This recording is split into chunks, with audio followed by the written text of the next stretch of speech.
Eu queria falar algo do que aconteceu hoje, na verdade, desde ontem.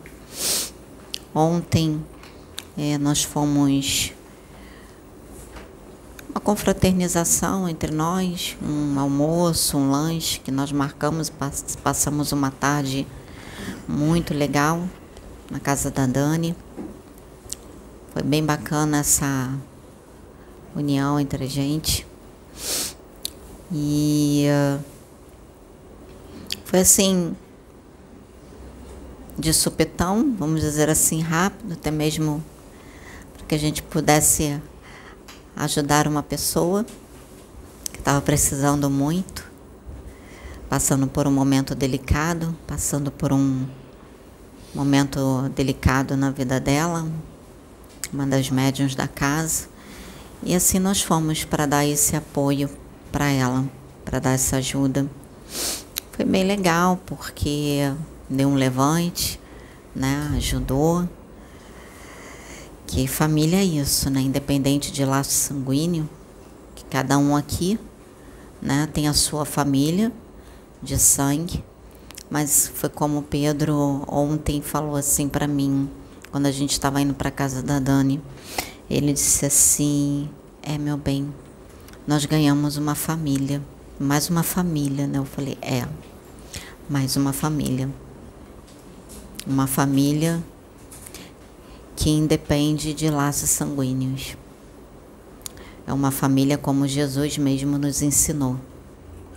Porque Jesus foi pegando cada discípulo e ali eles se tornaram uma família. E aqui acontece o mesmo. Eu acredito que em muitas casas também, mas aqui particularmente, a gente está sempre, quando a gente não está um na casa do outro, a gente está o tempo todo sempre se falando, se comunicando, enquanto o outro precisa de ajuda, a gente está lá, está ajudando, apoiando. E foi muito legal esse momento. Só que até nós chegarmos na casa da Dani, trajeto que a gente fez, tinha um botequim. Vários, na verdade, né? Porque aquela área ali são muitos, né? É como diz, é uma zona de deterioração, né? Eram muitos bares ali. E na ida foi tranquilo e tudo. Na volta a gente passou. Ainda na hora de despedir, a gente acabou ficando em frente a um bar, se despedindo e, né, viemos. E de madrugada, eu até falei de manhã pro Pedro, eu falei, eu não dormi essa madrugada, porque eu desdobrava e já entrava já meio que num transe, já diminuindo, né, os batimentos cardíacos, desacelerando, aí você já começa a sentir aquela sonolência. E já sentindo aquela sonolência, aí eu já começava a escutar, já sentia primeiro o meu espírito saindo, e ali eu começava a escutar as vozes, muitas vozes, um bate-papo ali, e falando, e ao mesmo tempo sentindo o meu corpo deitado na cama, e aquela falatória, aquela conversa, parecia mesmo conversa de bar, de botequim, e aquele falatório. E foi a madrugada toda assim. Aí de madrugada, tem um momento de madrugada, o Pedro acordou, aí ele acordou sobressaltado, e aí eu já sabia o que era. Eu falei para ele, tá tudo bem, fica tranquilo que tá tudo bem, porque eu sabia que ele sentiu o que a espiritualidade de alguma forma acabou acoplando na minha aura alguns desses espíritos que já estavam para ser o momento de ser resgatado, de ser auxiliados. E ali eu fui levada para um lugar, além de estar escutando muito o burburinho, a algazarra, o falatório todo, eu fui levada para um lugar bem denso. Parecia uma casa, uma estrutura, não era bem uma casa, mas tinha estruturas, tinha construções. Mas era bem, apesar de ver nitidamente, mas dava para ver que estava tudo na penumbra, tudo escuro, mas eu conseguia visualizar tudo nitidamente, como se fosse claro, mas não estava claro. estava escuro. E aí eu fui levada para esse lugar. Eu sei que eu conversei com muitas pessoas nesse lugar. Eu sei que eu conversei até inclusive com quem estava responsável por esse lugar. Era um homem, ele era meio estranho. Eu não estava sozinha. Eu lembro que tinha alguém a mais comigo, que também era um homem me acompanhando. E eu já voltei sentindo muitas coisas. Aí até falei isso para o Pedro. E quando a gente chegou aqui, já tinha avisado o Maico. O Maico deu o início já à preparação, preparou todo o ambiente para que quando a gente chegasse já esses espíritos pudessem ser auxiliados. E assim foi. A Sônia está na outra sala, o resgate ele está acontecendo. Ela está lá, o Maico com ela, a Maiara, a Raquel. O resgate está lá acontecendo, auxílio a esses irmãos. Mais um, ele se comunicou. Eu senti que ele queria se comunicar. Ele estava chorando muito, tanto que eu estava chorando, porque eu não conseguia parar de chorar por causa dele. Mas eu não consegui dar passagem para ele fazer a comunicação. A Raquel, percebi que ela já estava se conectando a ele, estava sensível, é por isso que eu pedi para a Michele segurar o Kalel, que é o filhinho dela, e pedi para ela sentar do meu lado. E ali ele veio se comunicar e ele justamente, eu não tinha falado nada ainda do que era, só falei que era um resgate, que tinham irmãos acoplados na minha aura. Agora que eu estou contando o que é, então ela não sabia o que eu estava sentindo, a tristeza desse espírito. A tristeza, sim, ele estava chorando de alegria porque ele estava sendo resgatado, mas é um sofrimento lá onde eles estavam. E ela externalizou tudo que deixou ele falar, então ele se comunicou, tudo aquilo que eu estava sentindo dele, que eu na hora não consegui dar a passagem para ele, ela deu a passagem, permitiu que ele falasse através dela, e aí ele falou justamente tudo que eu estava sentindo, né? Ele agradeceu muito pelo trabalho da casa, agradeceu muito pelo acolhimento, falou que não tinha só ele, tinham muitos outros. Interessante também que eu e Pedro, a gente costuma de vez em quando fazer os passeios de moto. A gente sai, a gente gosta de fazer passeio de moto. E tinha um espírito, uma pessoa que aí até o Pedro falou para mim, é assim mesmo que eles se comportam dessa maneira, porque foi muito rápido. Quando o Pedro foi tomar banho, pra gente vir para cá, eu deitei, porque eu comecei a sentir aquele torpor, aí eu deitei. Quando eu deitei, eu dei aquela cochilada, e aí esse espírito, eu vi ele, a moto dele do outro lado, e ele falando comigo, ele todo, como se estivesse todo equipado, né, com a roupa de moto, e ele falando para mim, aí ele, não, minha moto tá ali, olha ali a minha moto ali, como se fosse a moto meio que caída, como se fosse ir lá para poder ver a moto. E eu falava para ele, eu sabia que ele não ia largar a moto, que vem para mim, ele não vai largar essa moto. Aí eu falava assim para ele, tá, então pega a moto e vem comigo, eu falava assim para ele. E aí eu voltava rápido. Aí quando eu estava contando aqui, o Pedro falou, normalmente quando acontece algum acidente na estrada, é assim que acontece, assim que eles fazem. Eles não se preocupam nem com eles se preocupam primeiro com a moto. Então a intenção é saber como é que está a minha moto, ver a minha moto. Eles não querem nem saber se aconteceu, se fraturou, se isso, aquilo, não. Vai na moto, quero saber minha moto. Pode estar deitado lá, não pode levantar, mas e minha moto, como é que está minha moto? Então eles perguntam isso.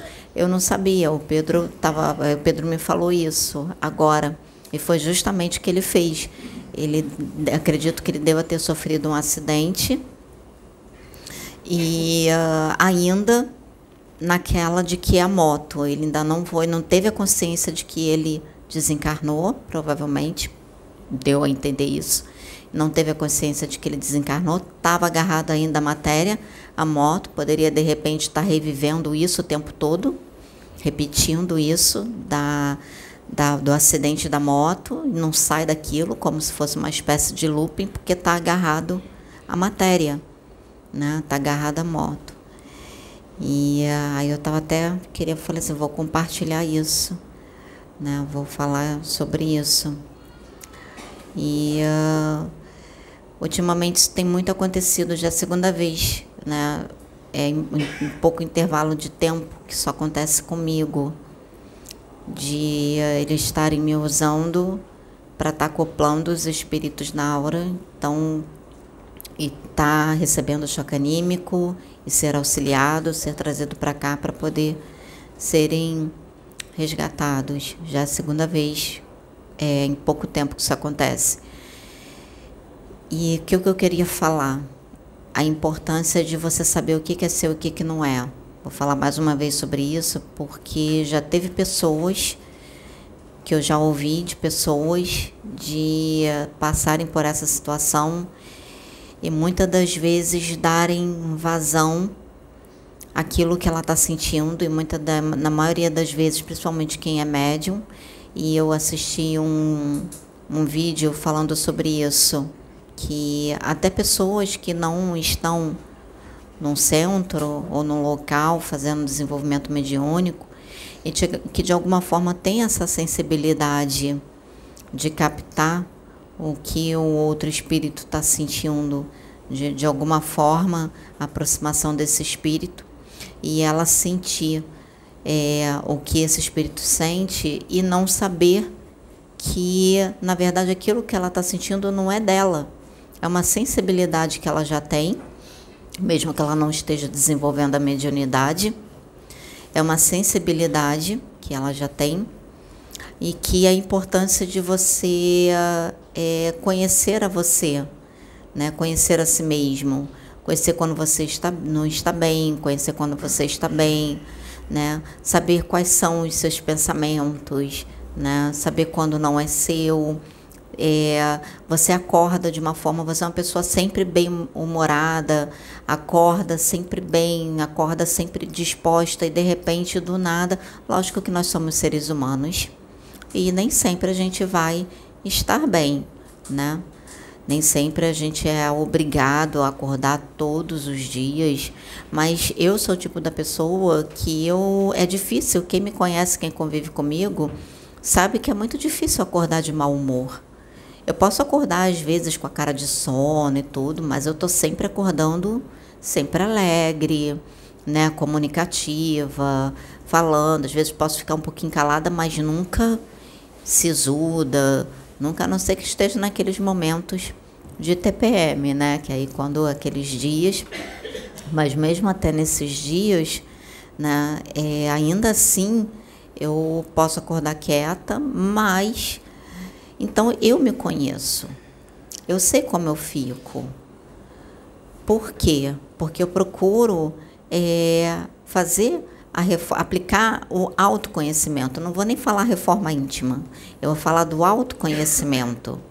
Aplicar o autoconhecimento, me conhecer, me autoconhecer, conhecer a Sabrina, saber verdadeiramente quem é a Sabrina e me conectar com o espírito que habita nesse corpo. Saber verdadeiramente quem é esse espírito. Se hoje eu estou da forma como eu estou e passei por toda uma sequência de situações em que esses dias mesmo eu estava olhando os vídeos que entrou no Instagram, nos shorts e no TikTok, que até o Cleston compartilhou, dos Ereis. E olha como eles me ajudaram naquele período que eu estava lutando, estava vencendo a depressão.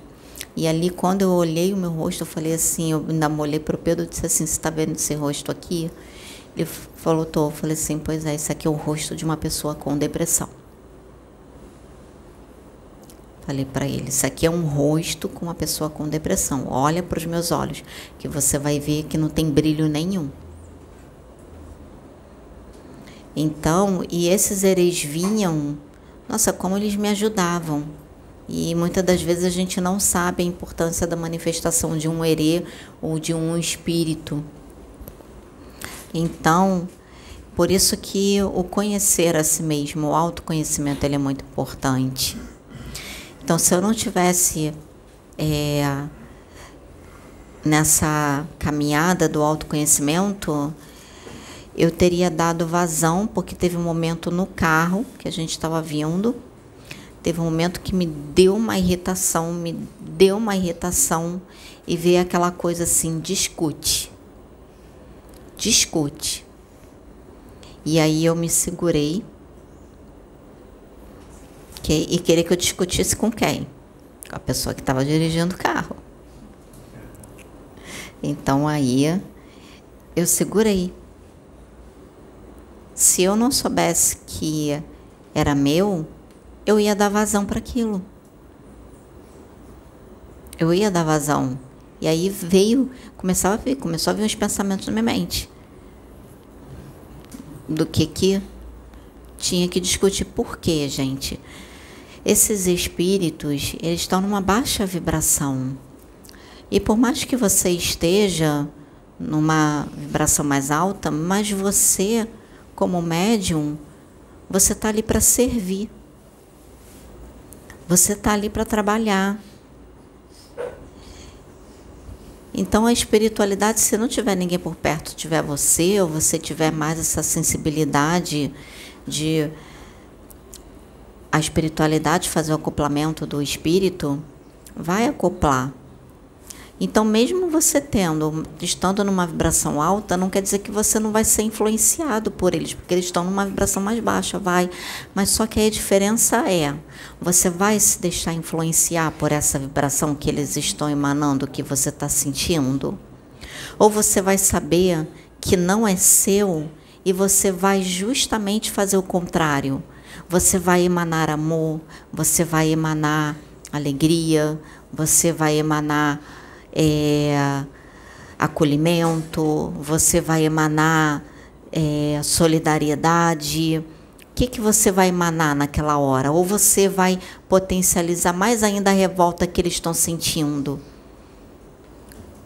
Mais o sofrimento que eles estão sentindo? Você vai sentindo, porque você é médium, você é empata, está ali, acoplou na tua aura, não tem como você não sentir.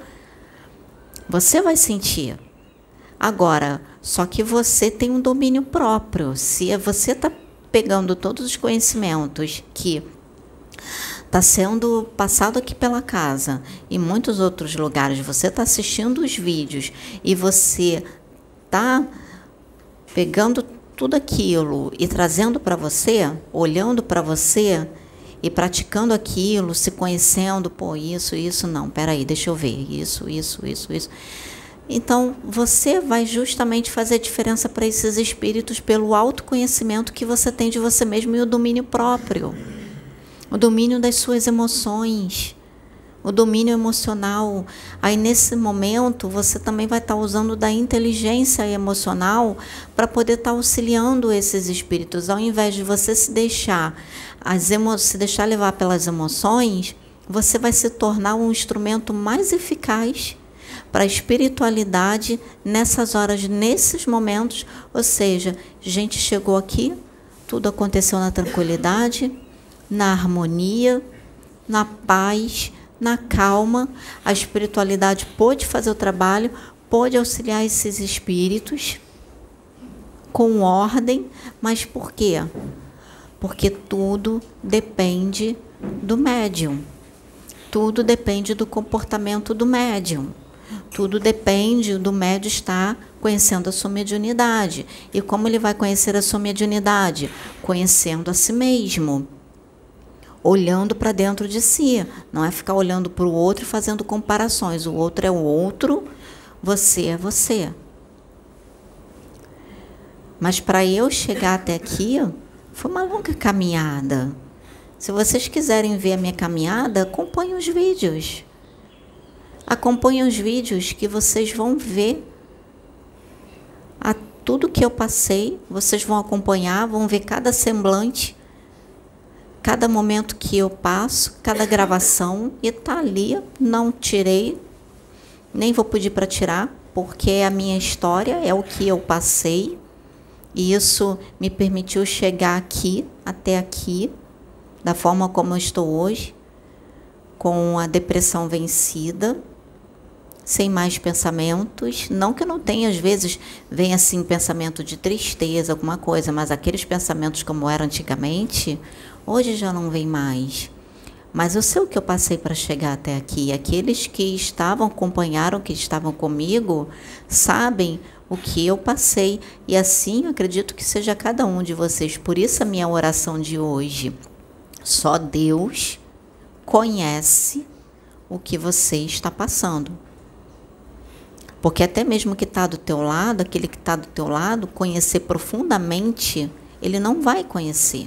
Ele não vai saber profundamente o que está se passando dentro de você. Ele pode se colocar numa posição de acolhimento. Ele pode entender um pouco o que você está passando, um pouquinho mais até do que você espera, do que você pensa, mas completamente como Deus conhece, como Deus sabe, Deus entende, não. Por quê? Porque a gente está encarnado. E pode ter a sensibilidade que for, pode ter a evolução que for. Ainda assim, o que vai ter, é como eu falei no outro vídeo, é você chegar a um ponto de você dar compaixão, passar por uma empatia. Aí a empatia, sim, é que você exercita o amor ao próximo, o conhecer ao próximo como a ti mesmo. Por quê? Porque você se coloca no lugar do outro. Então, justamente por se colocar no lugar do outro, você imagina a dor que o outro está passando. Você imagina o sofrimento que o outro está passando. Você entende numa profundidade muito maior do que a maioria entende. Você sabe numa profundidade maior do que a maioria sabe. E você conhece numa profundidade maior do que a maioria conhece. Porque a maioria está presa ainda no ter e não no ser. A maioria está presa ainda, vamos dizer assim, às questões ainda muito materiais. E quando eu falo materiais, eu não estou falando material do concreto. Eu falo material até de si mesmo, do ego, que não deixa de ser. Porque o ego é mais do ter. E o espírito é o ser. E é no ser que a gente pratica a empatia para com o próximo. Então eu queria deixar essa mensagem, eu queria deixar esse recado para todos, esse relato, e ao mesmo tempo essa mensagem. Bom, gratidão.